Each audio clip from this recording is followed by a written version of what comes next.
নড়াইল সদর উপজেলা ভদ্রবিলা ইউনিয়নের দিঘলিয়া এলাকায় সরকারি জমি থেকে ৩৫টি মেহগনি গাছ কেটে ফেলার অভিযোগ পাওয়া গেছে।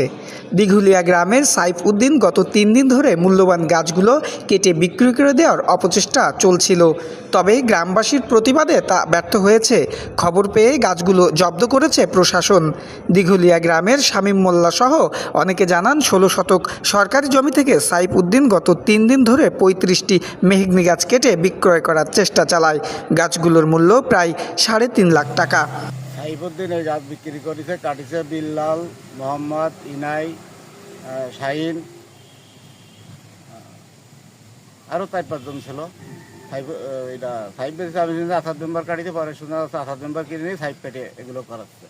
গত শুক্রবার, শনিবার, আজকে রবিবারে ৩ দিনের মধ্যে কোনো নায়েব বা সরকারি লোকরা আমি ফোন ধরাতে পারিনি, কিন্তু আছে জায়গা প্রায় ৭০-৮০ টাকা, আপনার ৩০-৩৫ টাকা কেটে ফেলেছে। পুরো জমিতে ৭০-৮০ টাকা, ৩০-৩৫ টাকা গাছ কেটে ফেলেছে। ক্ষতি ৩.৫ লাখ টাকা।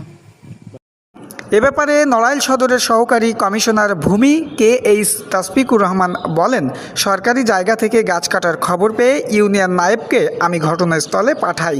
গাছগুলো জব্দ করা হয়েছে, এ বিষয়ে আইনগত ব্যবস্থা নেওয়া হচ্ছে।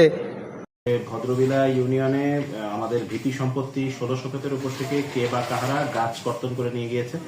তো এটা জানার পরেই আমি নায়েব সাহেবকে অত্র স্থানে পাঠাই এবং সেখানে গাছগুলোকে জব্দ করতে বলি এবং জব্দ করে আমাদের ভূমি অপরাধ প্রতিরোধ প্রতিকার আইন 2023-এর 11 ধারা থেকে 13 ধারা পর্যন্ত, যেটা 14 ধারা অনুযায়ী কার্যক্রম গ্রহণ করা যায়, সেটার জন্য আমরা নায়েব সাহেবকে বলেছি প্রতিবেদন দ্রুত দিতে। আর এই ব্যাপারে এই ধরনের কর্মকাণ্ড আসলে কখনোই কাম্য নয়। এটাও জানতে পেরেছি যারা গাছটা কেটেছে তারা হচ্ছে আমাদের ভিপি সম্পত্তির লিজ গ্রহীতা। তো সে যে কাজটা করছে এটা অন্যায় তো অবশ্যই, জনগণের সম্পত্তি, সে সরকারের পক্ষ থেকে ওটার দখল বজায় রাখছে। তো এতগুলো বৃক্ষ কাটার অধিকার তাকে কেউ দেয়নি।